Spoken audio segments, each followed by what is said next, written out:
ఈరోజు మహబూబాబాద్ జిల్లా ఆరేళ్ల బాలుడి హత్య కేసులో సంచలన విషయాలు వెల్లడించారు పోలీసులు. పిల్లలపై పగ పెంచుకుని హత్య చేసినట్టు పోలీసులు తెలిపారు. నిందితురాల్ని మీడియా ముందు ప్రవేశపెట్టి వివరాలు వెల్లడించారు.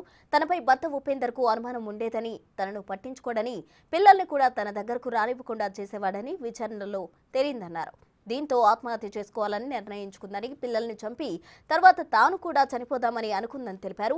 9 నెలల క్రితం చిన్న కొడుకును నీటి సంపులో పడేసి చంపిందని, మన పెద్ద కొడుకును నైలాన్ తాడుతో ఊరేసి చంపిందని వెల్లడించారు పోలీసులు. కేసముద్రం మండలం నారాయణపురం గ్రామానికి చెందిన పందుల శిరీష 25 ఇయర్స్.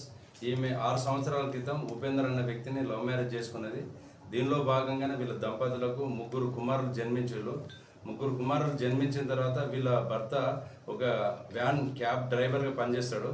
తర్వాత 3 పిల్లలు జన్మించిన తర్వాత తనను పట్టించుకోవడం లేదని, తర్వాత బాగా తాగుడు బానిసాయి, తనను నువ్వు వాడి దగ్గర పడినా వీళ్ళ దగ్గర అనే అక్రమ సంబంధం అంటగడుతున్నాడు, సూటి మోటి మాటలతో తిడుతున్నాడని, అదేవిధంగా తనకు పుట్టినటువంటి ఆ 3 పిల్లలను తన దగ్గరికి రాకుండా వాళ్ళ అత్తమామ దగ్గరికి వెళ్తున్నారని, వాళ్ళకే దగ్గర ఇస్తున్నారు.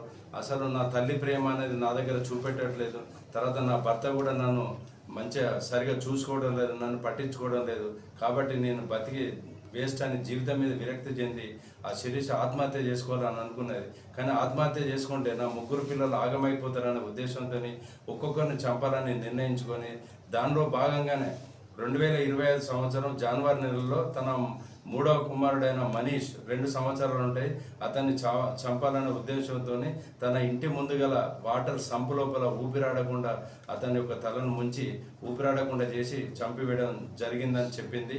అదేవిధంగా మళ్ళీ మన ఈ నెల సెప్టెంబర్ 24వ తారీఖు నాడు తన మొదటి కుమారుడైన మనీష్ను కూడా చంపాలనే ఉద్దేశంతో మన నైలాన్ తాడు, అంటే మన నిక్కర్లకు ఉపయోగించేటువంటి నైలాన్ తాడు ఉంటుంది, నైలాన్ తాడుతో 24వ తారీఖు నాడు సెప్టెంబర్ సాయంత్రం సుమారు 4 గంటల ప్రాంతం లోపల నైలాన్ తాడుతో ఊపిరి ఆడకుండా చేసి తన మొదటి కుమారుడైన మనీష్ కుమార్ని కూడా చంపివేసినానని చెప్పి మాకు విచారణలో చెప్పింది.